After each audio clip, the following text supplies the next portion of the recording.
Үзэгчтэй бүхнийхээ шинэ 7 хоногийн амгалан айлтгаж, цагийн хүрд мэдээллийн хөтөлбөрийн даваа гарагийн дугаараа үзүүлье. Улсын онцгой комиссийн өргөдсөн хурлаар өндөржүүлсэн бэлэн байдлын зэргийг дахин 1 сараар сунгах саналыг засгийн газрын хуралдаанаар хэлэлцүүлэхээр шийдвэрлэлээ. Монгол улсад коронавирусын халдвар нэмж бүртгэдэггүй. Өнөөдөр дахин нэг хүн эмчлэгдэн эмнэлгээс дараагийн тусгаарлалтанд хилжлээ. Өнөөдөр Монгол улсын үндсэн хуулийн нэмэлт өөрчлөлт хэрэгжиж эхэллээ. Атрын 4 дугаар аянаар тарайланчид хөрсөн сэлгэх санал гаргаж байна. Ерөнхий улсралын сургуулийн сурагчдын жилийн эцсийн дүн энэ 7 хоногт гарч дууснаа. Япон улс үлдсэн 5 мужтан онц байдлаа цуслана. Америкийн нэгдсэн улс Бразил чиглэлд агаарын хилэн хаахарууллаа. Эдгээр болон бусад мэдээний дэлгэрэнгүй хүлээн авна уу. Улсын онцгой комиссийн өргөдсөн хурлаар өндөржүүлсэн бэлэн байдлын хугацааг 6 дугаар сарын 31-нд дуусал сунгахыг дэмжлээ. Асуудлыг 5 гарагт засгийн газрын хуралдаанаар шийдвэрлэнэ. Эрүүл мэндийн яамны 8 дахь удаагийн үнэлгээгээр Монголд коронавирус халдварлах эсэл маш өндөр байна. Дэлхийд дахинд коронавирусны нөхцөл байдал тайван болсон цагт Монгол улс хилээ нээнэгдгийг ерөнхий сайд хүрэлцэх хэлсэн юм. Гэхдээ байгаа нөөц боломжинд түшиглэж эх орондон эрх хүсэлтэд иргэдэн татан авах ажил үргэлжлэх юм байна. Манай улсад өнөөдрийн байдлаар гаднаас ирсэн иргэдээс 141 нь коронавирусын халдвартай байна. Тэднээс 121 нь Оросын албаны улсаас иржээ. Улсын хэмжээнд 1140 гаруй хүн тусгаарлалтанд байгаа. Тусгаарлалтанд 200 орчим эмч мэрэгжилтэн ажиллаж байна. Дэлхийн эрүүл мэндийн байгууллага Монгол улсын нийт хүн амын 1% халдвар дарахна гэж эрсдлээ тооцоолж бэлтгэлээ базаах ёстой гэж дүгнэж байна. Тиймээс 112 тэрбум төгрөгийн санхүүжилтийг шийдвэрлэх шаардлагатайг эрүүл мэндийн сайд хэлж байна. Эмийн нөөцийг 38.2 тэрбум төгрөгөөр нэмэгдүүлэх N95 маскны асуудал байна. Үүнд бол бид 37.7 тэрбум төгрөг шаардлагатай гэсэн юм тооцоо хийсэн. Төрийн албан хаагчдад олгох орон сууцны асуудлын эхний ээлжинд эрүүл мэндийн салбарын эмч мэрэгжилтнүүдийг хамруулах ийм шаардлага байгаа гэж.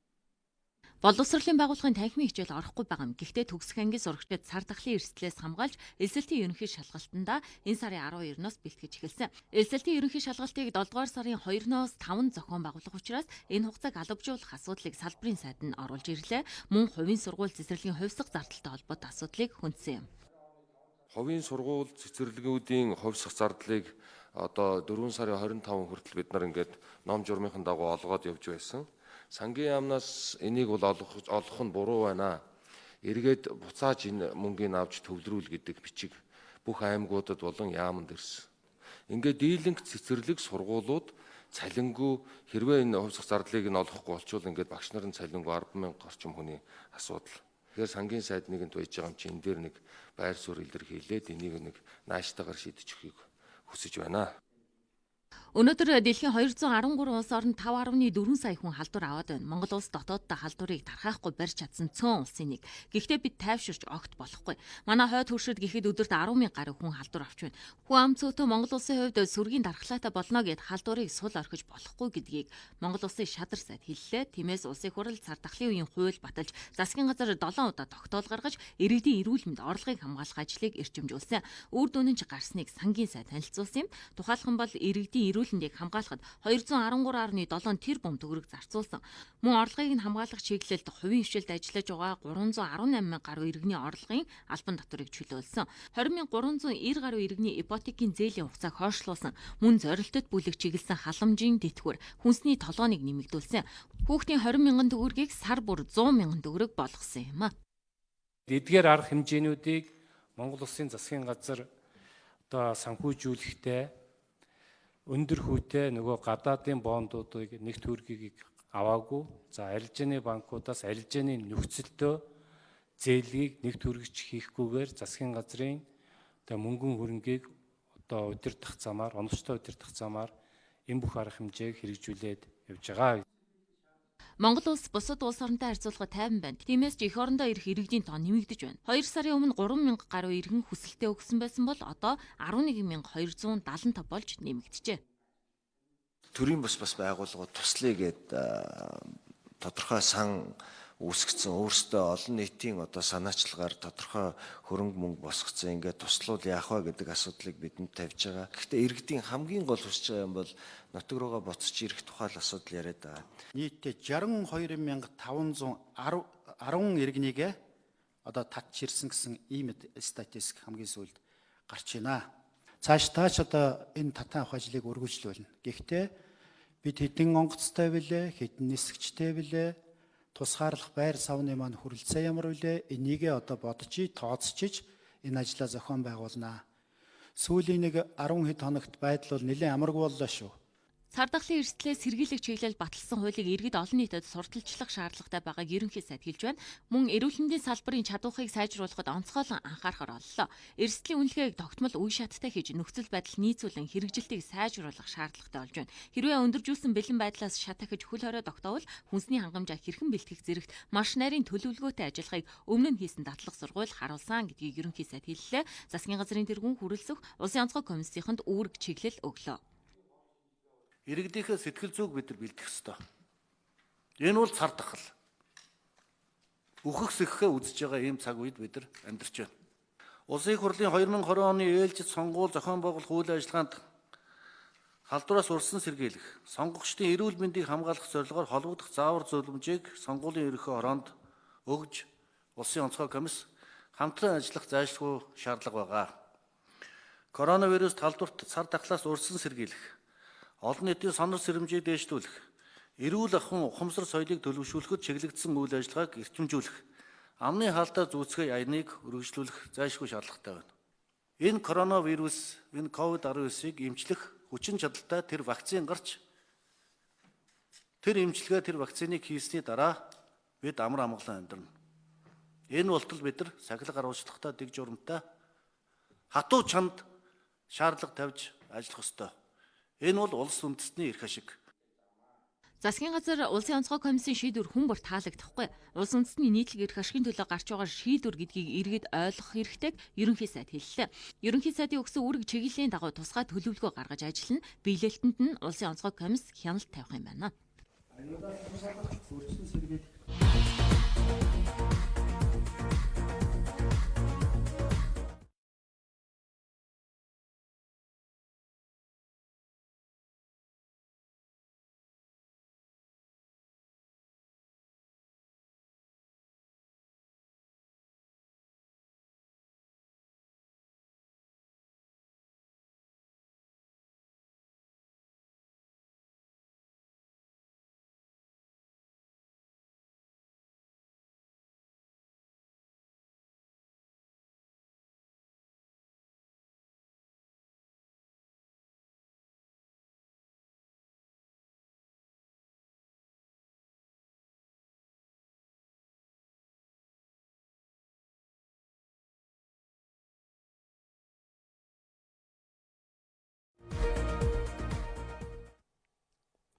Өнөөдрийн байдлаар манай улсад COVID-19 халдварын тохиолдол шинээр бүртгэдэггүй байна. Харин нэг хүн эдгэрч эмнэлгээс гарчээ. Өчигдөр халдвар төвчийн судлалын үндэсний төвийн 2 лаборатори Дархавл аймгийн салбар лабораторид нийт 22 хүн шинжилгээ хийсэн. Бүгдээс нь коронавирусын халдвар илрээгүй байна. Харин халдвартын клиникээс дахин нэг хүн эдгэрч сувлал руу шилжсэн байна. Нийт бол батлагдсан тохиолдол 141, эдгэрсэн 33, эмчлэгдэж байгаа 108 байна. За эдгэрч харсан хүмүүсийн 19 хүн нь одоогоор сувлалд байна. За гэртээ гарсан 4 хүн, за 10 хүн бол ажиглалт тусгаарлалтын хугацаа бол дууссан байна. За үүнээс бол 4 нь гадаадын иргэн байгаа. Өнөөдрийн байдлаар халдвар төвчийн судлалын үндэсний төвд нийт 125 хүн байгаагаас 108 нэмжлүүлж байгаа. Харин үлдсэн 17 нь ажиглалт судалгаанд байгаа хүмүүс юм байна. Улсын хэмжээнд сүүлийн 24 цагт 5 хүн шинээр ажиглалтад орсон, харин 255 хүн ажиглалтаас гарч гэрийн ажиглалтад шилжсэн байна. Одоогоор ажиглалтанд 1141 хүн байна. За үүнээс архаг хүч өвчтэй 111 хүн, 42 хэмж, 33 резидент хэмж эмнэлгийн тусламж үйлчилгээг үзүүлж байна. Орон нутгийн 15 галт тэргэнд 11 эмч ажлан 5600 гаруй хүн тандалт судалгаа хийхэд с ิจ гтэй тохиолдол илрээгүй байна. Өчигдөр 119 тусгай дугаарт 170 орчим дуудлага ирж зөвлөгөө авчээ. Үүнээс гадна шуурхай аппликейшнд 14 дуудлага ирснээс Америкийн нэгдсэн улс, Франц зэрэг 3 улсаас 4 хүн холбогдсон урдчлан сэргийлэх болон эмнэл зүүн шинж тэмдгийн талаар мэдээлэл авсан байна.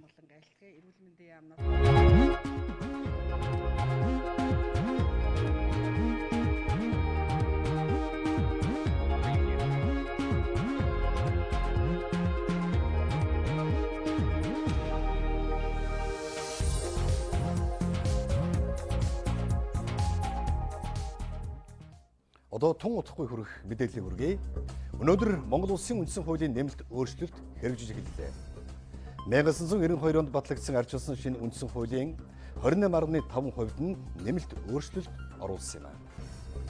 Цементийн зохиомжтой хомсдол бий болохгүй гэж үндэсний үйлдвэрлэгчид хэлж байна.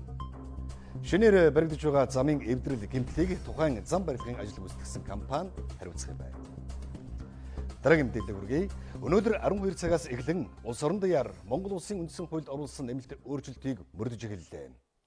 Сүүлийн 20 жил яригдж 3 парламентэд амжсан үндсэн хуулийн нэмэлт өөрчлөлт нь хариуцлагатай, тогтвортой, тэнцвэртэй байх зарчимд тулгуурсан. Эдгээр өөрчлөлтөөр засаглалын хяналт, тэнцлийг хангаж, засгийн газрын тогтвортой байдал, парламентын хариуцлагыг нэмэгдүүлж, нутгийн захиргааны бие даасан байдлыг бэхжүүлэх, шудраг шүүхийн тогтолцоог бий болгох хөрс суурийг бэхжүүлжээ.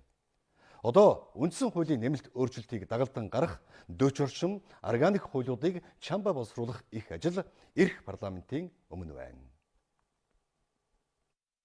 Үндсэн хуулийн нэмэлт өөрчлөлтөөр 2000 онд оруулсан 7 нэмэлт өөрчлөлтийг зассан, байгалийн баялагын өрөөгөөж ард түмэнд очих нөхцөл боломжийг нээсэн, парламентын ардчлалыг зөв голдролд оруулж ард түмний засаглах эрхийг ханган, улсын хурлын хяналт хариуцлагыг дээшлүүлж, төрийн эрх мэдлийн хяналт тэнцлийг оновчтой болгосон. Урт хугацааны хөгжлийн бодлоготой, хариуцлагатай, доктортой засгийн газар ажиллах нөхцөлийг бүрдүүллээ. Шүүх эрх мэдлийн хариуцлагыг дээшлүүлж, хараат бус байдлыг хангахад чиглэсэн зарчмын шинжтэй өөрчлөлт орлоо. Нутгийн удирдлагын тогтолцоог боловсронгуй болгоход чиглэсэн өөрчлөлтийг ч хийсэн юм а. Үндсэн хуулийнхаа суур үзэл баримтал үнэт зүйлийг баяжуулан тодтогсны үндсэн дээр улс орныг өнөөдрөөс эхлэн дараагийн 20-30 жилд яаж удирдах, зохион байгуулж явах вэ? Хүний эрх хэрэгчлөөг яаж бодиттой хангах вэ? Улс орноо яаж хөгжүүлэх вэ? Иргэдийнхээ аж амьдралыг хэрхэн дээшлүүлэх вэ гэдгийг тогтоож чадлаа. Дундаж давхаргыг өсгөж улс орноо ядуурлаас гарах нөхцөл боломжийг нээж өглөө. Үндсэн хуулийн нэмэлт өөрчлөлтийн хүрээнд төрийн докторгүй байдлыг бий болгохгүй байх, засаглал хоорондын хяналт тэнцлийг сайжруулж бие даасан байдлыг хангалаа. Ингэснээр гүйцэтгэх эрх мэдлийн бие даасан хараат бус байдал сайжирч байна. Ерөнхий сайд танхимаа өөрөө бүрдүүлэх юм. Ирэх 4 жил засаглалын реформ эрх зүйн хувьсгалын он жилүүд болно. Органик хуулиудаа үндсэн хууль болон үндсэн хуульд оруулсан энэхүү нэмэлт өөрчлөлтийн гол зарчмуудыг үзэл санааг нэг бүрчлэн наривчлан оруулж байж сая үр дүнг нь богино хугацаанд үзэх болно. Үндсэн хуулийн нэмэлт өөрчлөлтийг дагаад хуулийн хувьсгал болно гэдгийг улсын хурлын дарга занданчдаар илэрхийлж байсан. Үндсэн хуулийн нэмэлт өөрчлөлтийн хүрээнд 40 гаруй хуулийг шинжилж нэмэлт өөрчлөлт оруулах юм. Энэ удаагийн парламент шүүхийн багц хууль, засаг захиргаа нутаг дэвсгэрийн нэгжийн тухай хуулийн эхний хэлэлцүүлгийг хийсэн. Улсын хурлын ээлжит сонгуулийн үр дүнд байгуулагдах 8 дахь парламентэд дээрх хуулийн төслүүд шилжиж байгаа юм. Дээшгийн шүүний бүрэн эрх хэрэгжил хангалттай өгснөөр засгийн газрын хууль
Монгол Ардын намаас шудраг сонгуул явуулахыг уриалж намын гишүүд дэмжигчдийн дунд хандивын данс нээжээ.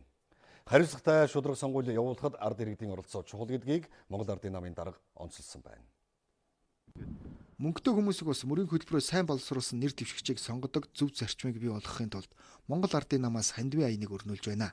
За хандивын дансанд цугласан мөнгө нь нэр дэвшигчдийг санхүүгийн дарамтаас гаргаж сайн бодлого боловсруулахад нь туслана гэдгийг онцолж байсан юм а.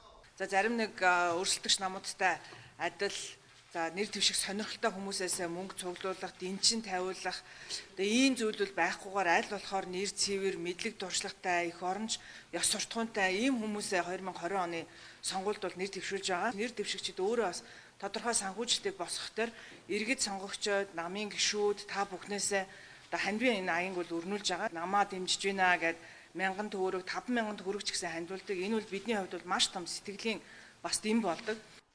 За өнгөрсөн өдрүүдэд Монгол Ардын нам нэр дэвшигчдээс их хэмжээний дэнчин мөнгө авсан мэт мэдээлэл захимаар цацагцсан. Энэ нь ташаа худал мэдээлэл гэдгийг ч тэд хэлж байлаа. Монгол Ардын нам удирдах зөвлөлийн тогтоолыг хуурамчаар үйлдэж Монгол Ардын нам нэр дэвшигчдээс их хэмжээний мөнгө татж байна гэх гүтгэлгийг цахим орчин зохион байгуулалтаар тарааж байна. За Монгол Ардын намын дарга хүрд сүхэн өнгө мөнгөөр биш эрүүл цэвэр сонгуул явуулахыг уриалж хууль журманд заасан хэмжээ хугацаанд цугларсан хандивынхаа хүрээнд ажиллахыг намын бүх шатны байгууллага нэр дэвшигчдтэй үүр болгосон. За Монгол Ардын намын удирдлага нэр дэвшигчдийн нэр хүндийг гутаах зорилгоор тарааж байгаа хуурамч мэдээллийг албан ёсоор няцааж мэдээллийг үйлдсэн этгээдүүдийг илрүүлж зохих хариуцлага тооцоолохоор хууль хяналтын байгууллагад бас гомдол гаргаж байна. Монгол Ардын намын бүх нэр дэвшигчид хандивын данс нээж олон нийтэд мэдээлнэ. Намын гишүүд ард иргэд өөрсдөө дэмжиж байгаа хүмүүстэйгээ нэгдэхийг тэд уриалж байлаа. Аль нэг компани эсвэл хэсэг бүлэглэлийн эрх ашигын төлөө улсын хурлын гишүүнийг сонгодог ус ард түмний төлөө ажилдаг байх хэрэгтэй. Үүнд иргэн бүрийн оролцоо чухал гэдгийг тэр хэлж байсан юм а. Хаврын тариалалтай холбоотой дараагийн мэдээлэл хүргэе. Хаврын тариалалт улсын хэмжээнд энэ сарын 15-нд эхэлсэн. Нийт нутгаар тариалалт 30-аас 40% байна. Газар нутгийн онцлогоос хамаарч тариалт орон нутгуудад харилцсан адилгүй байгаа юм. Манай сурчлах баг тариалтын бүс нутгуудад ажиллаад ирлээ. Төв аймгийн Эрдэнэ санд суманд хаврын тариалалт дуусах шатанд орсон. Энэ хавар хурд тундас багтааж тариалалт хугацаанд эхэлсэн. Байгаль цагуурийн нөхцөл байдал тохируулж тариаланчид бэлтгэлээ базаасан байна. 1800 орчим га талбайд тариалт хийхээр зорилготой ажиллаж байна. Одоогийн байдлаар бол нэг 70 орчим хувийн тариалт хийсэн байна. Тэгээд манай компани энэ жил нэг 4 төрлийн ургамал тариалж байна. Энд Улаанбуудаа 2 сортын Алтайский 75, Алтайский 325 сортын элит төр тарилж байгаа. Манай энд рүүгээ бол жоохон чигийн дутагдaltaй салхи шуурга ихтэй юм байна. Булган аймгийн Аршинт сумынхаа энэ сарын 20-нд тариалт эхлүүлсэн байна. Энэ жил нилээд оройхон эхлүүлсэн нь цаг агарын нөхцөл байдалтай холбоотой гэх тайлбар өгч байна. Тус сум 19,000 га эргэлтийн талбайтай жил бүр 10,000 гаад тариалт хийдэг. За энэ жилийн тариалтын онцлог бол хойд хангайн сумдуудад бол арай жоо орой эхлэн гол нь нэг чиг байна. Хоёрдугаарт нь 6 сарын цаг агарын бороо. Тэгээд энэ 9-10 сарын цаг агарын мэдээнүүдийг бас тариаланчид маань авдаг юм. Айл өрх албан байгууллагуудын хүн төмс үнсний ногоо бусад ногоог 100% өөрсдөө дотоодоос хангана гэсэн ийм зорилтыг тавиад ажиллаж байна. Булган аймгийн Бүрэг хангаас суманд хаврын тариалт 80 гаруй хувьтай байна. Өнгөрсөн жил нөөцлсөн үрээрээ тариалтаа хийсэн байна. Энэ жилийн хувьд бид нэгдүгээрт өрөндөө найдаж байна. Хоёрдугаарт энэ цаг агаар сайхан болж энэ хур ороо орсон эндээ найдаж байна. Гуравдугаарт энэ манай хөрсний үржилшин сайтай энэ хөрсөндөө найж байна. Тийм учраас энэ жилийн хувьд бол бид ургац авах бүрэн найдвартай боллоо гэж бодож байна. Манайх 90 хувьд орчие баг дуусчихдоо. Тариалтын онцлог хавар жоохон гантай байж гад яг тариалт сайхан дуусгай алдаад хорвороо сайхан орчлоо. Ер нь хорвороо баяртай сайхан байна. Тариалт ургац авах үндэслэл болчлоо гэж бодож үзэж байна. Нийт нутгаар хаврын тариалт 40 гаруй хувьтай байна. Одоогоор гарсан хүндрэл байхгүй. Энэ жил салбарын яам болон хөдөө аж ахуйг дэмжих сангаас 12.5 мянган тонн үрийн улаанбуудаг хаврын тариалтанд гаргасан байна.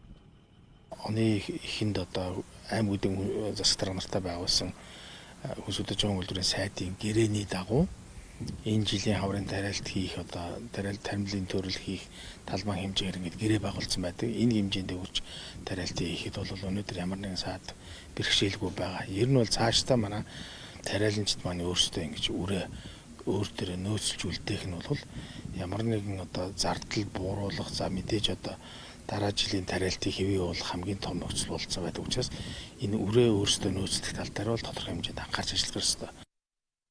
Энэ жил улсын хэмжээнд Улаанбаатар 360 мянган гад, Төмөс 16 мянган гад, Хүнсийн ногоо 11.6 мянган гад, Жимс 7.3 мянган гад, Тосны тармил 51 мянган гад, Тижээлийн тармил 31 мянган гад тариална. Төмөс Хүнсийн ногоо Жимс жимсгэнийг 1000-аас 1500 гад нэмж тариалах төлөвлөгөөтэй байгааг салбарын яам мэдээллээ.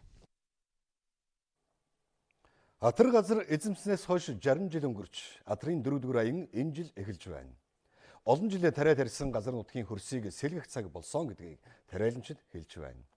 Эзэмшил газрынхан 6% нь бид тариа будаа тарьж ургуулдагч шим тижээлгүй болж ургац алдах эрсдэл өндөр байна. Улсын хэмжээнд 1 сая 200 мянган гад газар тариалан эрхлэх боломжтой эргэлтийн талбайтай гэх судалгаа бий. Үүнээс жилдээ 870 орчим мянган гад тариалт хийдэг. Гэвч хөрс сэлгэх ажилд дөрвтэй хийгээгүй тариалтын газрын 70% нь хөрсний эвдрэлтэй судалгаа байна. Үржил шимтэй бордоогоор бордож хөрсөө сэлгэх шаардлагатайг тариаланчид хэлж байна.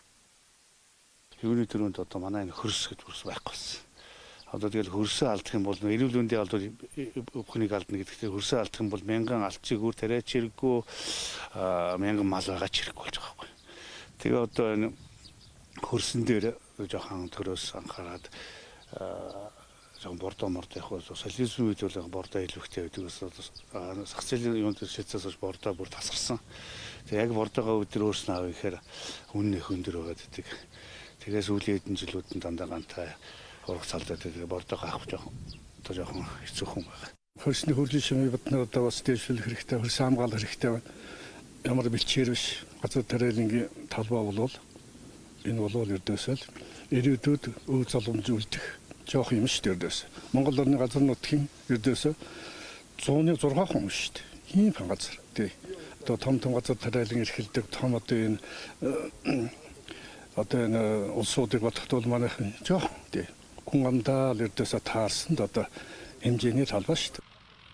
Байгаль цагуурын нөхцлөөс шалтгаалan гантай байх тохиолдол байна. Энэ үед ургац алдах аюул өндөр байдаг учраас тариалан эрхлэгчдэд хүн дээр тусдаг. Харин хөрсөө алдвал үүнээс жилүү хохирол учрах эрсдэл өндөр юм а.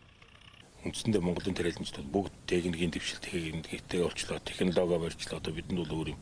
Хөрсөндөө л анхаарах хэрэгтэй. Энэ бол Атрын 4-р аян би бол одоо ер нь ойлгосон бол хөрсөндөө шимд бордоо үржилт шимт хичээл өгөхийн тулд одоо Атрын 4-р аян эхлүүлж яах гэж ойлгосон шүү дээ.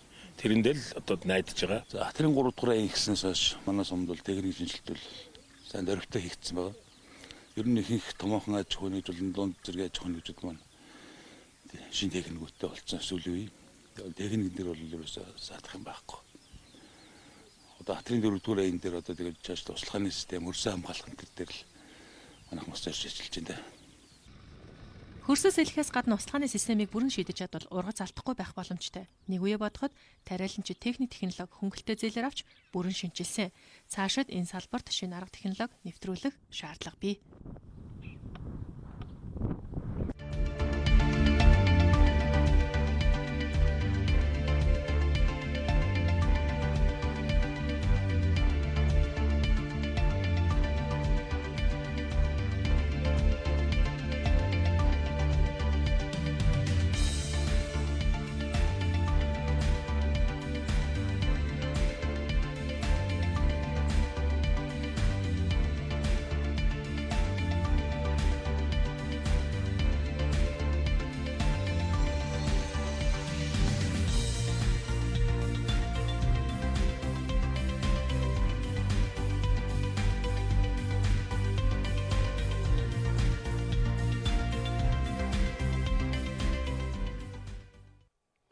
Нийслэлийн хэмжээнд зам сэтлэх орц гарцыг хаах эвдэх зөрчил гарсаар байна. Дур мэдэн сэтэлсэн орц гарцыг хаасан зөрчил цаашлаад явган зорчигч автомашинд мөргүүлж амнасаа алдах эрсдэл дагуулж байгаа юм. 32-ын тойргийн орчинд бохирын шугам татахын тулд явган хүний замын хөвөг эвдэлсэн байгааг таарж байна. Мэргэжлийн байгууллага шаардлага тавьж нөхөн сэргээсэн боловч эргээд анх байсан шигэ стандартад нийцсэн явган хүний зам болж чадсангүй. Яг ийм нөхцөл байдал дулааны улирал эхлэхдээ зэрэгцэн хотын хаа сайгүй үзэгдэж эхэлдэг. Зүгээр усан шороогоор нь авчид булчихсан. Тэгээд мэргэжлийн байгууллагын хяналт зөвшөөрлгүйгээр мөн хяналтын доор бус ингээд өөрснөө хийсэн байдлын чанарын стандарт хангахгүй ийм нөхцөл байдал бол их байна. Харин бидний дараагийн оцсон газар Динжиминг. Энэ зам 2013 онд ашиглалтанд орсон. Эндхийн нэг оршин суугч хувьдаа байшин барихын тулд явган хүний замыг эвдэлсэн байгааг та харж байна. Зөвхөн нэг хүний хувийн байшин энэ замаар аюулгүй зорчих хэдэн зуун хүний эрхэнд халдаж байна гэсэн үг ээ. Нийслэлийн авцааны газраас зөвшөөрөл авд юм байна. Одоо тэрийг өөрчлөлтөл ажил эхлэхс. Тэрийг нь бол мэдэхгүй байж байгаа л ингээл ийм байдал боллоо. Иргэн бүх сайхан шиг хуулийн зүйл залт мэдээгүй. Мэдсэн ч буцаагаад хэвэнд нь оруулж янзлаагүйгээс үүдэн энэ жил гэхэд л улсад 142 сая төгрөгийн хохирол учирчээ. Энэ бол хохирлыг хамгийн багаар тооцоолол. Зөрчлийн тухай хуулийн холбогдох заалтын дагуу арга хэмжээ авч улсын байцаагчийн хугацаатай албан даалгавар гэдгийг зөрчлөө арилгах. Тэр хугацаанд одоо иргэн аж ахуйн нэгж байна. Зөрчлөө арилгах ийм л үйл ажиллагаа явуулдаг байна.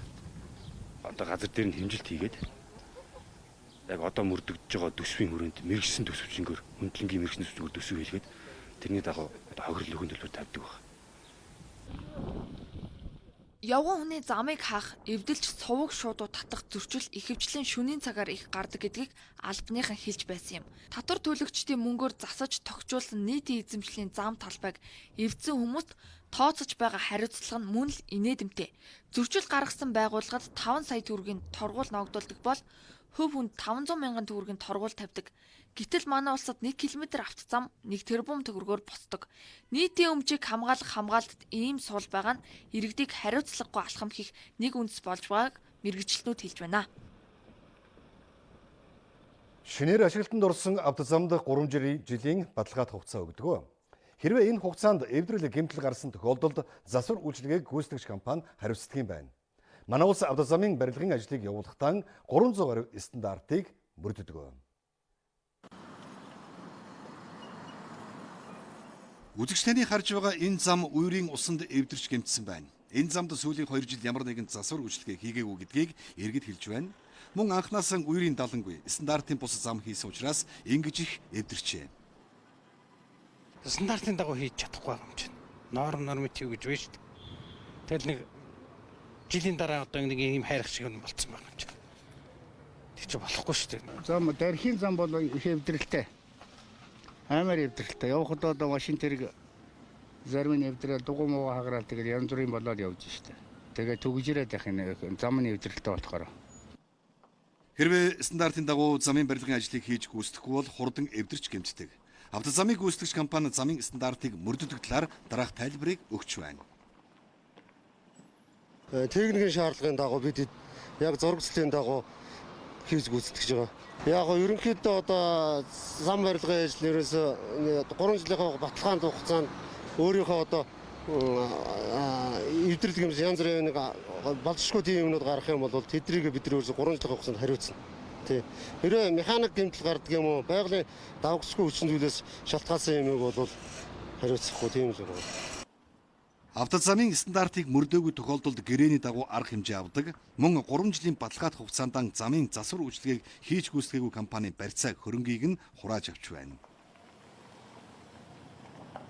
Аж ахуйн нэгж гэрээнийхөө үүргээ биелүүлэхгүй бол төрийн сан буюу одоо замын санд байгаа барьцаа хөрөнгөөр нь бид нар дутуу хийсэн муу хийсэн тэр чанаргүй замуудыг бид нар засаад ингээд явчихдаг. Автозамын хамгийн гол ажил бол далд ажилт байдаг.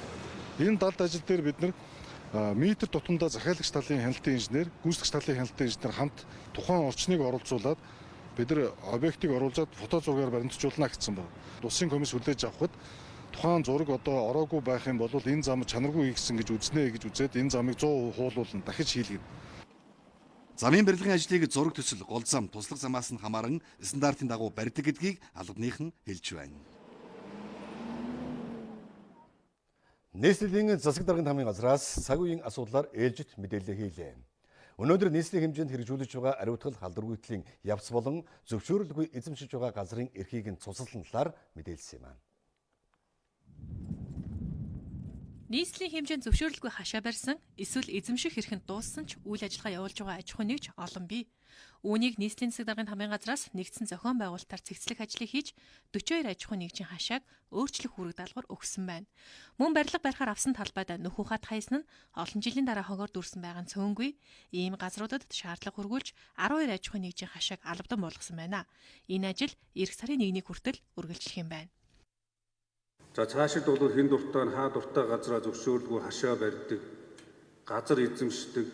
Тэгээ миний газар юм чин газар дээрээ би юугаар ямар өнгө үзэмжтэй хашаа барих нь миний асуудлаа гэдэг ийм дур зургийн асуудал байхгүй. Хэрвээ та хуулийн дагуу газар эзэмшиж байгаа бол, хэрвээ та хуулийн дагуу барилга барьж байгаа бол та зөвхөн нийслэлээс баталсан стандарт аюулгүй байдлын шаардлага хангасан өндөр хэмжээтэй. За тэгээд тэр одоо өнгө үзэмжтэй ийм л хашаа хороог барин. Тэм учраас та бүхэн маань цаашаа бас анхаарч ажиллана үзье. Нийслэлийн хэмжээнд коронавирусаас урьдчилан сэргийлэх ажлын хүрээнд ариутгал халдваргүйтлийг тогтмол хийж байна. Өнөөдрийн байдлаар 173 хороонд ариутгал хийжээ. Амралтын талбай, автобусны буудал, олон нийт олноор зорчдог нийтийн эзэмшлийн гудамж талбай гээд нийтдээ 1,511 мянган метр квадрат талбайг ариутгасан байна. Энэ халдваргүйтэл ариутгалын ажлууд үргэлжлээд ер нь байнгын тогтмол хийдэг ийм хэвшмэл одоо байдал руу орж байгаа. Иргэд маань бас анзаарч ажиглаж байгаа байх. Орхигдж байгаа аягдж байгаа газар, иргэдийн оршин сууж байгаа газар, очоогүй ариутгаагүй газар байвал та бүхэн маань бас одоо загшийн ажлын алба, хотын энэ одоо холбогдох байгууллагуудад мэдээгээ ирүүлж аль аль талаас хяналттай ажиллаж өгж бид бүх орчинд хариуцлага халдваргүйтлээ эрчимтэй хийнэ. Нийслэлээс орж гарах хөдөлгөөнд байнгын хяналт тавьж ажиллаж байна. 7 хоногийн хугацаанд нийслэлээс 33500 тээврийн хэрэгсэл гарсан бол 31000 орчим тээврийн хэрэгсэл хөдөө орон нутгаас орж ирсэн байна. Одоо мэдээллийн хөтөлбөрийн дараагийн хэсэг буюу тун удахгүй хүргэх багц мэдээллийн агуулгыг танилцуулъя. Монголын үндэсний олон нийтийн радио телевиз 5 дахь бие даасан гэр бүлийн сувгаан өнөөдөр албан ёсоор нээлээ. Айл өрхийн гишүүн бүртэ зориулсан Монгол контент бэлтгэх юм байна. Монгол хятад Орос Японы эрдэмтэд COVID-19 цар тахлын үед авч хэрэгжүүлэх судалгааны ажлын арга туршлагаан өнөөдөр цахимаар солилцлоо. Бүгд найрамдах хятадд улс Америкийн нэгдсэн улсад харилцааны байдал нь хүйтэн дайны ирэмхтэд тулсныг анхаарууллаа. Бүгд найрамдах Солонгос улс эдийн засгийн хямралын эсрэг бүх нөөц болцоогоо дайчлана. Эдгээр болон бус мэдээллийг одоо үзүүлье. Монгол улсын засгийн газар хөтөлбөр нийгмийн хамгааллын яамны дэмжлэгээр Монголын үндэсний олон нийтийн радио телевиз 5 дахь бие даасан сувгаан нээж туршилтын эфирийн хүргэж эхэллээ. MNB гэр бүл сувг хүүхэд гэр бүл залуучууд ахмад настан хөгжлийн бэрхшээлтэй иргэний хөгжил хамгааллын чиглэлээр Монгол контент үзэгчдэд хүргэх юм аа. Тухайлбал аз жаргалтай Батбэх гэр бүлийг хэрхэн бий болгох, эрүүл мэндэд хэрхэн анхаарах зөвлөгөө өгөх юм. Мөн хүүхдийн хүмүүжил, төлөвшил, өрхийн санхүү, зөв зохистой хэрэглээгээд өрхийн гишүүн бүрт хэрэгтэй контентийг үе шатаагаар судалгаатайгаар хүргэж нийгэмд эерэг таатай өөрчлөлт авчрах зорилготой юм аа. Засгийн газар 2019-оос 2020 оныг хүүхдийн хөгжил хамгааллын жил болгон зарласан. Энэ хүрээнд хөтөлбөр нийгмийн хамгааллын яам MNB гэр бүл сувг нээхэд дэмжлэг үзүүлж хамтран ажиллаж байна.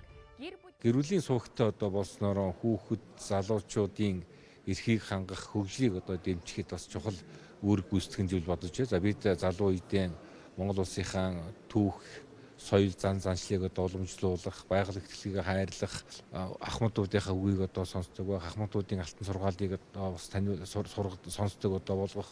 Ер нь залуучууд, хүүхд залуучуудыг зөв хөгжил, хүмүүжил, төлөвшөлттэй Монгол ухаантай иргэн одоо болгож хөгжүүлэхэд л энэ одоо сувг үнэтэй одоо ач тусаа өгнө гэж бодож байна.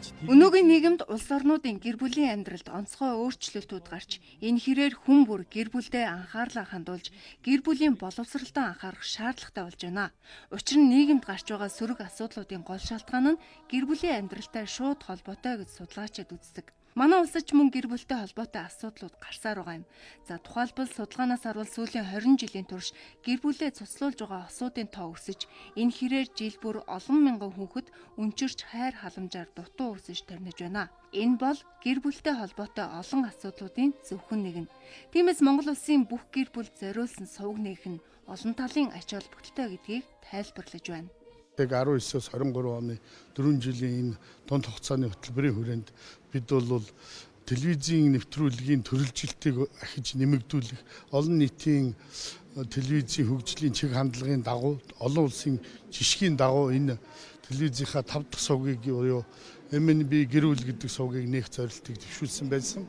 Олон улсын олон нийтийн телевизүүдийн туршлагыг харахад маш олон төрлийн сувгуудтай болж тэр чиглэлээр бодлого нь наривчилж бэлтгэж байгаа нэвтрүүлгийнхэн чанар хүрээ, хамрах хүрээ хүртэл одоо өргөждөг ийм онцлогтой.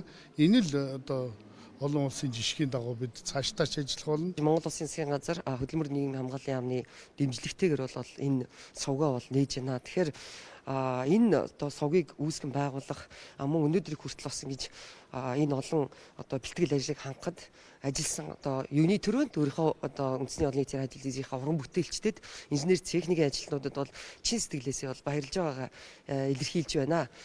Ер нь бол олон улсын стандартын дагуу бид нар бас бэрхшсэн байдал руугаа за мөн төрөлдсөн сувг одоо өөрөө ингэж гарч ирж иж тухайн одоо зорилтод үзэгчдтэй бас хүрдэг гэдгийг бол бас манай үндэсний олон нийтийн радио телевизийн хамт олон харуулж чадна. Гэр бүлийн ямар ч гишүүн алгасаж хоцрохгүйгээр үзэж чадхүйц тийм контентыг манай уран бүтээлчид хийхин төлөө ирмэлзэж ажиллана. Программын бодлогын бүтэц гэх юм бол залуучуудын нэвтрүүлгийн редакц, хүүхдийн нэвтрүүлгийн редакц, гэр бүлийн нэвтрүүлгийн редакц, бодлогын нэвтрүүлгийн редакц гэдэг юм үндсэн 4 редакцтаар одоо нэвтрүүлэг контентаа ингэж програмд бүрдүүлж ажиллах юм. Гэр бүлийн боловсрал бол хүний насан туршдаа эзэмших боловсрал гэдэгтээ судлаачид санал нэгдэв. Тиймээс тусгай сувгтай болох нь гэр бүлтэй холбоотой асуудлуудыг бууруулахад эргээр нөлөөлнө гэж салбарынхан хэлж байна. Хүүхдийн, залуучуудын гэр бүлийн суур дээр тулгуурласан хүүхд хөгжлийн асуудал, хүүхд хамгааллын асуудал, гэр бүлийг илүү хөгжүүлэх чиглэлийн асуудлуудаар одоо үндэсний олон нийтийн радио телевиз яг энэ сувгтайгаа бол биш илүү ойр дотно. Одоо нийтлэл нэвтрүүлгийн бодлого хөтөлбөрт бол илүү одоо хамтарч ажиллах хамгийн гол байгууллага бол манай байгууллага гэж үзэж байгаа. Тус сувг нь 7 хоногт нийтдээ 4700 гаруй минутын эфирээр тусгай хөтөлбөрүүдийг бэлтгэн үзэгчдэд хүргэн. MNB гэр бүл сувгийг та Univision-ы 70, Sky Media-гийн 70 дугаар сувгаар HD форматаар хүлээн авч үзээрэй. Монголын үнэт цаасны зах зээлд бодит даатгал компани энэ жилийн анхны iPod хийж үнэт цаасаа олон нийтэд санал болголоо. Тус компани нийт хувьцааныхаа 20%-ийг борлуулж 5.3 тэрбум төгрөг татан төвлөрүүлэх юм байна. Тус компани хувьцаагаа стратегийн хөрөнгө оруулагчдад 113 төгрөгөөр санал болгож байна. Харин олон нийтэд 113-аас 135 төгрөгийн хооронд санал болгоно. Хувьцааны үнийн дүнгээс төвлөрүүлсэн хөрөнгийг инновац технологи хөгжүүлэлттэй зарцуулахаар төлөвлөжээ. Одоо даатгалын салбарт гарч байгаа үр ашгийг бас олон нийттэйгээ хуваалцах ийм боломжийг бодит даатгалын зүгээс бүрдүүлж байгаадаа баяртай байна. Тэгэхээр 2010 оноос хойш даатгалын салбар бол огцон өсөлтөнд орж ирсэн. Тэгээд 2010 оноос хойш бодит даатгалын хувьд бол цэвэр хурамж нь 7 дахин өссөн ийм үзүүлэлттэй явж байгаа. Даатгалын салбарын маань нийт хөрөнгө бол бас өнгөрсөн оны эцсээр бол нэг 356 тэрбум төгрөгчсөн байж байгаа. Энэ бол даатгалын салбарын 4 дахь компани олон нийтэд нээлттэй болж байгаа. За тэгээд бусад компаниуд бас мөн адилын хөрөнгөний зах зээл дээр бол оролцох байх гэж бодож байна.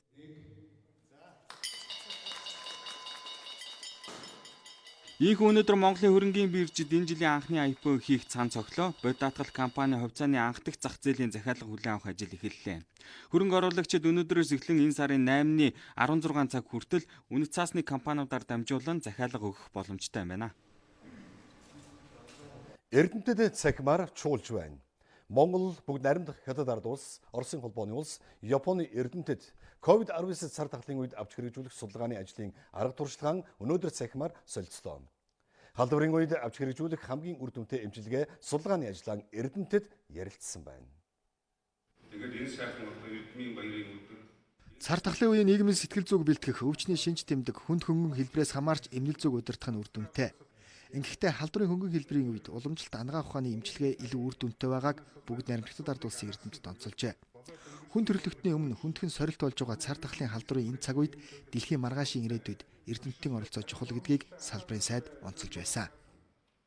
Судалгаа шинжилгээ сайн хийснээр бид эмчилгээ онцлогооныхаа тактикийг боловсруулахад ялангуяа удаан хугацаанд дэмжлэгдэж байгаа энэ асуудлыг бас өөрчлөхөд үр дүнгээ өгсөн ийм том чуулган болно гэж бодож байгаа. 62 дахь удаага зохион байгуулж байгаа энэ эрдмийн чуулганаар манай эмч мэргэжилтэн эрдэмтэн докторууд COVID-19-ийн чиглэлээр эрүүл мэндийн салбартаа оюун ухааны томоохон хөрөнгө оруулалт хийсэн эмчилгээ онцлогоонд өөрчлөлт өгсөн ийм одоо чуулган болно гэдэгт итгэлтэй байна. Хөл хорой тогтоосон энэ хугацаанд нийгмийн гаралтай олон халдварт өвчний гаралт буурсан эрг үзүүлэлт байна. Ердийн горимд шилжсэн ч энэ эмх цэгц журмыг авч хэрэгжүүлэх нь цааш төсвийн хэмнэлтээс эхлээд олон эрг шин төлөв хандлагыг нийгэмд суулгаж өгнө гэдгийг хэлж байсан. Ард түмэн маань бас төр засгаас авч хэрэгжүүлж байгаа зөвлөмж шаардлагатай тушаал шийдвэрийг маш дуулууртай биелүүлдэг нэг одоо зохион байгуулалтанд орж чаддаг гэдгээр Монгол улс нь жишг орны тоонд орсон. Тэгэхээр цаашид бид эрүүл мэндийн салбарын чадамжийг илүү сайжруулах яг Монголдо дотоодын халдварууд үүссэн тохиолдолд ямар арга хэмжээний авах уу гэдэг тэр тоног төхөөрөмж бусад бэлэн байдлыг хангах тал дээр ажиллах хэрэгтэй байна. За анагаахын шинжилгээ ухааны үндэсний их сургуулиас 62 дахь жилдээ эрдмийн чуулганыг зохион байгууллаа. Жил бүр зохион байгуулдаг эрдмийн чуулганы нээлтээр уламжлалт анагаах ухааны 108 бот номыг гардууллаа. 5000 гаруй уламжлалт анагаах ухааны эмчилгээ сувилгааны аргыг энэ номонд багтаажээ. Ерөнхий улс хурлын сургуулийн энэ хичээлийн жилийн сүүлийн хагас жилийн дүн энэ 7 хоногт гарч дууснаа. Дүнг гаргахдаа өмнөх хагас жилийн дүнгээс ахиулна гэж салбарын яам мэдгдлээ. 2019-с 2020 оны хичээлийн жилд ерөнхий боловсролын сургуулийн сурагчид 1-2 дугаар улиралд танхимаар хичээлсэн эхний 2 улирлын танхимын хичээлийн дүнгээс буулгахгүй байгаар жилийн эцсийн дүнг гаргах юм байна. Зарим сургуулиуд цахимаар сурагчдаас шалгалт авч дүнгээ нэгтгэн гаргасан тохиолдолж байна. Харин анги дэвших болон улсын шалгалтыг зохион байгуулахгүй. 118 дугаар тушаалаараа шалгалт зохион байгуулахгүй гэдгийг шийдсэн. 194 дугаар тушаалаараа дүн гаргахдаа ямар зарчим барих вэ гэдэг. Тэгэхээр хүүхд бүрт боломж байгаа гэж ойлгож байна. Яагаад тэгэхээр хэрвээ 1-2 дугаар удирлын явцын шалгалт нь харьцангуй хангалтгүй байсан бол хүүхд алстаа бас дүнгээ ахиулаад суралцъя гэсэн ийм бодолтой бол хүүхд болгон дүнгээ ахиулах бүх боломж нь байгаа. Ингэхдээ багштай тэлээ хичээлийнхээ үзэлтийг ямар нэгэн байдлаар явуулж болно. Бие даалт даалгавар аваад хийж болно. Тодорхой цахим сорилго энэ төр хамрагдаж болно гэдэг хүүхд нээлттэй. Энэ хамгийн гол зүйл бол ерөөсөө л энэ бүх зүйл хүүхдүүдийг урамшуулах, сурах идэх сургалтыг нэмэгдүүлэх чиглүүлээрээ л гэдэг ийм зөвлөгөө заавар ийм холбогдох тушаал шийдвэрүүд гарсан. За ингээд 2020-с 21 оны хичээлийн жил бол бүх хүүхэд анги дэвшин төгсөх хүүхдүүд төгснө л гэж ойлгож байна. Цахим хичээлийг баттгах сурагчдтайгаа эргэн холбоотой байхыг багш нарт зөвлөсөн байна. Мөн жилийн эцсийн дүнг хэрхэн нэгтгэж гаргах чиглэлийг салбарын яам өгсөн байна. Тэгэхээр анги удирдсан багш ч гэсэн энэ үзээг учраас энийг байгаагаар нь гарганаач гэдэг юм уу. Энэ бол ерөөсөө тухайн хүнтэй холбоотой асуудал учраас энэ дэр ийм асуудал гарахгүй хүүхд бүр дүнгээ ахиулсан одоо суралцахын төв сонирхолтод нэмэгдсэн урам дэм авсан ийм л үнэлгээ болох байхаа л гэж харж байгаа. Одоо 1-р хагас дүн гарсан байгаа. Тэр 1-р хагасынхаа дүнг одоо 2-р хагас жилийн эцсийн дүн гаргахтаа одоо тэл хичээл болон одоо бие даалтаар дүнгээ ахиулсан байгаа. Тэр дүн нөөрэ улсын шалгалтын дүн болж гарч байгаа. Хөл хорой цэрийн дэглэм үйлчилж байгаа учраас эх 9-р сар хүртэл танхимын хичээлийг бүрэн зогсоосон энэ хичээлийн жилийн дүнг энэ 7 хоногт багтаан гаргаж дуусгах юм байна.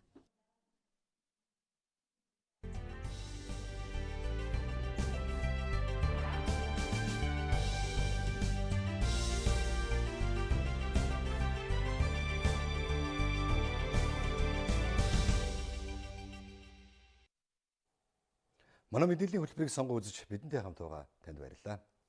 COVID-19 цар тахлын дэгдэлтээс шалтгаалan дэлхийн улс орнуудад амны хаалтын хүрэлцээ нийлүүлэлт бага байна.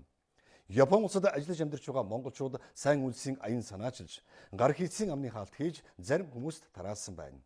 Манай сурвалжлагч Арвис Япон улсаас мэдээлж байна. Япон улсад ажиллаж амьдарч байгаа монголчууд гар хийцийн амны хаалт тараах сайн үлсийн аянаар дамжуулан Монгол улсаас сурталчлан таниулах ажлыг зохион байгуулжээ. Аянд 20 гаруй залуу нэгдсэн байна.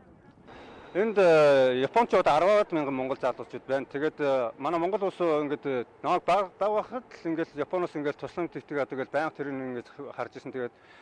Тэгээд өдөрт хугацаанд дандаа л тэгээд Японы тусламжаар ийм болсон, би ийм болсон. Тэгээд Япон улсууд дэвглөө гэж яваасаа юм сонсож байгаа байхгүй. Тэгээд би өөрөөс нэг жоохон юм хүмүүнлэгийн ажил хийх дуртай. Монгол хүн ийм хийж гин гараараа ингэж ургасан ийм маскууд ингэж өнгөө тарааж ийн гэдэг чинь л эх орны минер гарч ийн. Тэгээд эх орны минер нь Японд нэг бас нэг сайхан гэгээлэг юм тийм юутай ингэж байгаасаа гэж. Энэ аяныг санаачлагч Иргэн Мөнхбат нь өмнө нь тус улсад болсон далайн хар шуурга, газар хөдлөлт зэрэг байгалийн гамшигын үед хүмүүнлэгийн ажилд оролцож түүгээрээ дамжуулан Япон хүмүүст Монгол улсын тухай мэдээлэл өгч ажилласан байна. Цаашид Японд байгаа монголчуудыг уриалан жил бүрийн 5 дугаар сарын сүүлээр хүмүүнлэгийн ажил хийхээр төлөвлөжээ. Монголын үндэсний олон нийтийн радио телевизийн хамт олонд бүгд найрамдах Хятад ард улсын өөр Монголын өртөс хорны радио телевизийн хорооноос 3000 ширхэг амны хаалт хандиваллаа. Бүгд найрамдах Хятад ард улсын өөр Монголын өртөс хорны радио телевизийн хорооны зүгээс хэвлэл мэдээллийн эрсдэлтэй бүсэд ажилладаг. Тиймээс бүгд Монголын үндэсний олон нийтийн радио телевизийн уран бүтээлчдийн өдөр тутмын ажилд нь тусадын болох үүднээс энэхүү амны хаалтыг өгч байна гэдгийг онцолсон юм аа. Намун хүүхдийн сан COVID-19 сар тахлын эсрэг цэвэр гар аян өрнүүлж байна. Аяны хүрээнд зорилттой бүлгийн нийт 2600 гаруй өрхөд хүнс ахын хэрэглээний бараа хандивалжээ. Цэвэр гар аяныг энэ оны 2 дугаар сараас хэрэгжүүлж эхэлсэн. Аянд төр хувийн хвшлийн аж ахуй нэгжүүд мөн гадны байгууллагууд нэгдэж зорилттой бүлгийн хүмүүст 1 сарын хүнсний хэрэглээ болон гар ариутгах зэрэг ахуй хэрэглээний бараа хандивалж байна. Уг аяны хүрээнд нийт Улаанбаатарт 1900, Булган аймагт 320, Архангай аймагт 350 айлуудад тусламжийн багцыг хүргээд байна. Тусламжийн багц нь өөрөө ариун цэврийн болон хүнс тэжээлийн бүтээгдэхүүнүүдийг агуулсан бүтээгдэхүүн байна. Мөн дотоодын хувийн хвшлүүдээс дурдвал Монос, Апу зэрэг компаниуд нэгдсэн байна. Манай аяны төлөөлөх гол донор байгууллагууд бол Германы элчин сайдын яам, Швейцарын хөгжлийн агентлаг зэрэг байгууллага байна. За манай аянтай бас нэгдэж хамтран санаачилсан байгууллага бол People in Need гэсэн Чехийн бас байгууллага байгаа. Энэ аяныг бол цаашид биднээс аль болох олон тоонд зорилттой бүлгийн гэр бүлүүдэд хүрэхээр ажиллаж байна. Намун хүүхдийн сан 2008 оноос хойш зорилттой бүлгийн иргэдэд хоол тэжээл, боловсруул, асаргаа халамж, эрүүл мэнд гэсэн 4 чиглэлээр тусламж үзүүлж байна. Тодорхойлбол давхарцсан тоогоор 22,000 гаруй хүнд нийт 983 сая орчим төгрөгийн тусламж үзүүлжээ. Одоо үзэгч таны анхаарлыг олон улсын үйл амьдралын мэдээлэлд хандуулъя.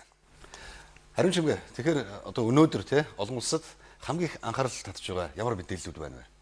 Хамгийн их анхаарал татж байгаа нь бол Хятад улсад болж байгаа хууль тогтоох дээд байгууллагын 2 чухал чуулган байна. Үүнтэй холбоотой мэдээг эхлээд үзүүлье.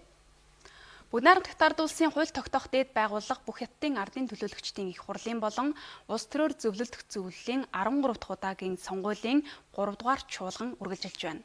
Энэ чуулганы хүрээнд өчигдөр бүгд найрамдах Хятад ард улсын төрийн зөвлөлийн гишүүн бөгөөд гадаад харилцааны сайд Ван И 2020 оны гадаад бодлогын тэргүүлэх чиглэлүүдийнхээ талаар олон улсын хэвлэл мэдээллийнхэнд хариулт өглөө. За тухайлбал Хятад улс дэлхийн хамгийн хөгжингүй хөгжиж байгаа 2 орны хувьд Хятад Америк 2 бол дэлхийн инх тайван хөгжил цэцэглэлтэнд маш их хариуцлага үүрдэг гэдэг утгаараа харилцааны алив асуудалд бол бодитоор хандах ёстой. Үгүй бол харилцаа шинэ хүйтэн дайны ирмэгт тулж ирлээ шүү гэдэг ийм анхааруулсан байр суурийг Америкийн нэгдсэн улсад хандаж илэрхийллээ. Хятад Америкийн харилцаанд зарим улс төрийн хүчин хор хөнөөл учруулахыг оролдож байна. Хятад Америк 2 хамтран ажиллавал хоёулаа үр ашгаа хүртдэг, зөрчилдөвл алдах зүйл нь чижил. Хятадын хувьд Америкийн нэгдсэн улстай харилцаагаа хэвийн үргэлжлүүлэх сонирхолтой байна гэдгээ илэрхийлжээ. Одоогоор дэлхийн 1-2 дахь эдийн засаг болсон Бээжин, Вашингтон 2 худалдааны маргаанаа шийдвэрлэх эхний шатны гэрээг хэрэгжүүлж байгаамаа. Америкийн улс төрийн зарим хүчин Хятад Америкийн харилцаанд хор хөнөөл учруулахыг оролдож хоёр улсыг шинэ хүйтэн дайны ирмэг рүү түлхэж байна. Өмнөх түүхийн эргүүлэг рүү буцааж оруулах гэсэн энэ аюултай орлого Бидний олон жилийн хамтын ажиллагааны үр шимийг үгүй хийхээс гадна дэлхийн хөгжил, тогтвортой байдалд аюул учруулах эрсдэлтэй гэдгийг тооцох ёстой. Хятад Оросын харилцааны тухайд COVID-19 цар тахлаас улбаатай хямралыг хоёр орон боломж болгон ашиглахын зэрэгцээ тахлын дараа хоёр талын харилцаа улам өргөжих болно. Зарим улс орнуудаас ирж байгаа улс төрийн зорилготой дайралт сүрдүүлгэд хамтын хүчээр хариу арга хэмжээ авч бие биенээ хамгаалах болно гэсэн тодорхой байр суурь хэллээ. Хонконг, Тайваны асуудал дээр ч одоо Хятадын бодлого хөдлөшгүй гэдгийг дахин тодтогч байна. Хонконгийн асуудал бол Хятадын дотоод хэрэг.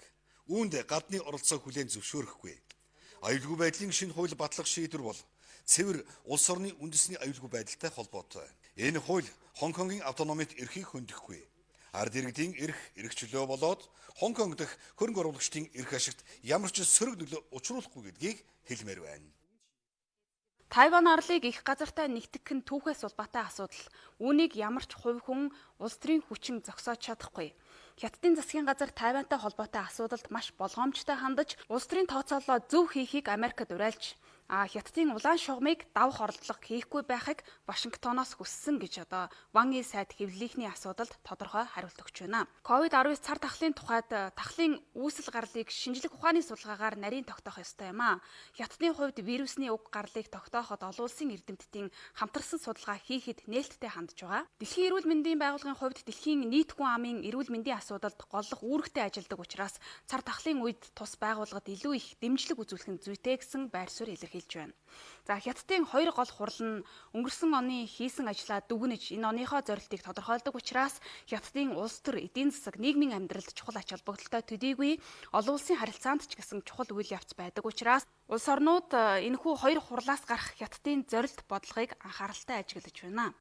Бүгд найрамдах Солонгос улсын ерөнхийлөгч Мун Жэ ин COVID-19 цар тахлын нөлөөтэй эдийн засгийн хямралтай тэмцэхэд дайны үеийнхтэй адил эдийн засгийн хатуу бодлого баримтлахыг уриалж байна. Энэ нь өмнөд Солонгосын эдийн засаг цар тахлын нөлөөгөөр хямрахгүй гэдэг одоо олон нийтийн болгоомжлолыг дарах зорилготой гэж ажиглагчид таамаглаж байна. Өнөөдөр дэлхийн эдийн засгийн байдал бүрхэг боллоо. Иймд Азийн том эдийн засгийн нэгийн хуваар өмнөд Солонгос улс цар тахлын сөрөг нөлөөллийн эсрэг санхүүгийн бүх нөөц бололцоогоо ашиглах нь зүйтэй. Өмнөд Солонгосын засгийн газарт одоогоор нөөц бололцоо байна. Нөхцөл байдал хүндрэхээс өмнө төсвийн хуваарлалтыг шуурхай хийх нь чухал гэж өнөөдөр болсон үндэсний санхүүгийн стратегийн хуралдаанд ерөнхийлөгч нь оролцохдоо мэдэгджээ. Одоогоор тус улсын засгийн газар нэмэлт төсвийн 3 дахь тогтоолын төслийг хэлэлцүүлэхээр боловсруулж байгаа бөгөөд эх сард парламентаар хэлэлцүүлэхээр оруулах юм байна. Тус улс цар тахал дэгдснээс хойш 23.9 их найд вон буюу 19.2 тэрбум Америк долларын нэмэлт төсвийг гаргаад байгаамаа. Одоо хуваарлах төсвийг эдийн засгийн хямралыг даамжруулахгүй байх, вакцин авах зэрэгт голлон зарцуулах төлөвтэй байна. Азийн 4 дахь том эдийн засаг өмнөд Солонгос улс компани аж ахуйн нэгжүүдэд ажлын байраа хадгалах, гол аж үйлдвэрүүдэд дэмжих, жижиг дунд бизнес эрхлэгчдийн бизнесийг хэвэн явуулах зэрэгт 250 их найд вон зарцуулахаар төлөвлөж байна. Мөн өрх бүрт 1 сая воны мөнгөн тэтгэмжийг одоо олгож байгаамаа. Мөн тус улсын төв банк өнгөрсөн 3 дугаар сард бодлогын хүүгээ тэг 1.51-жээр буулгаж тэг 175% буюу өмнө нь байгаагүйгээр бууруулсан. Тус банк эх 7 хоногт дахиад бодлогын хүүгээ бууруулах болов уу гэж эдийн засагчид таамаглаж байна.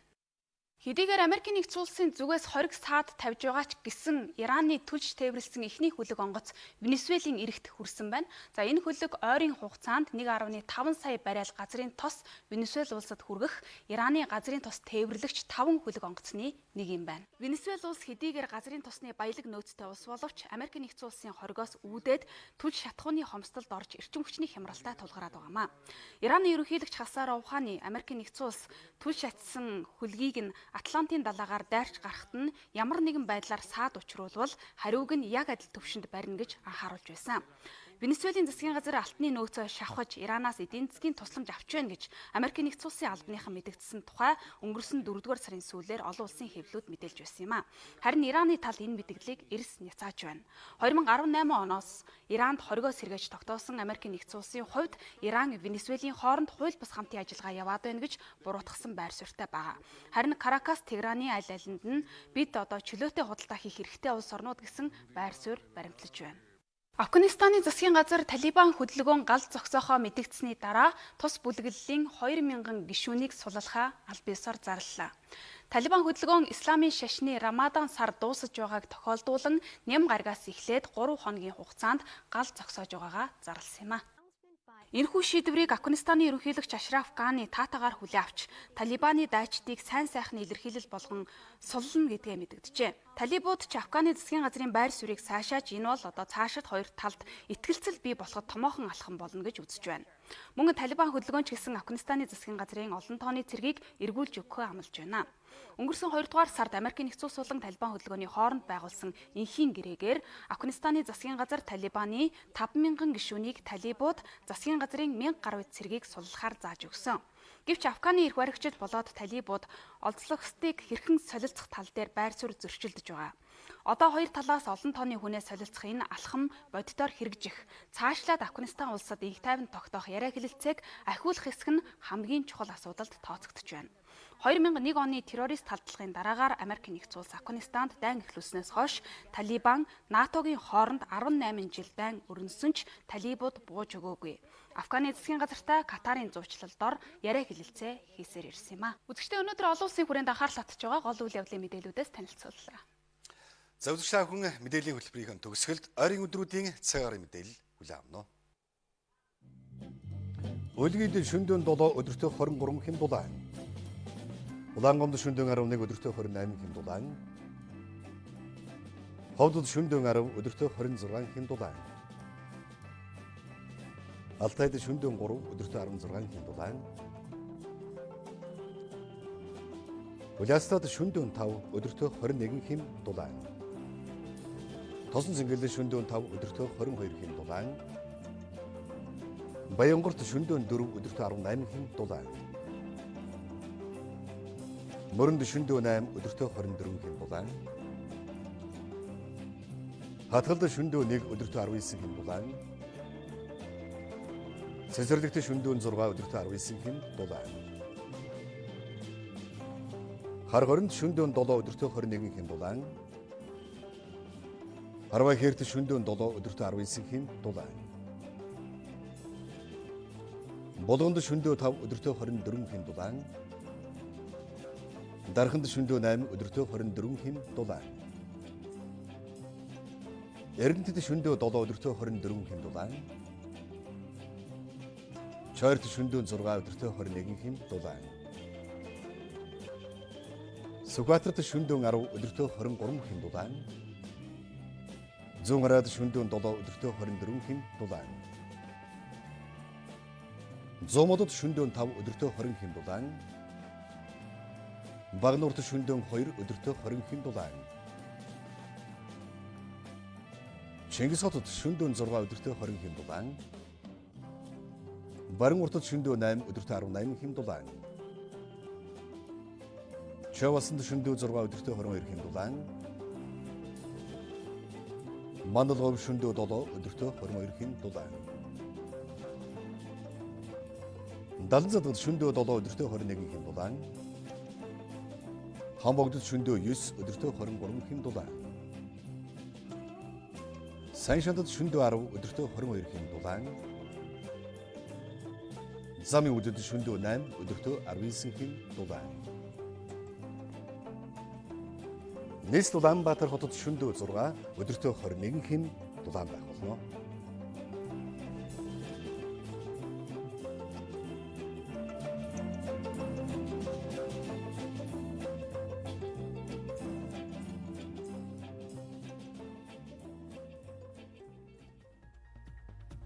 Эрхэмлэгчтэй бид та бүхэнд цагийн хүрд мэдээллийн хөтөлбөрийн даваа гарагийн дугаараа үзүүллээ.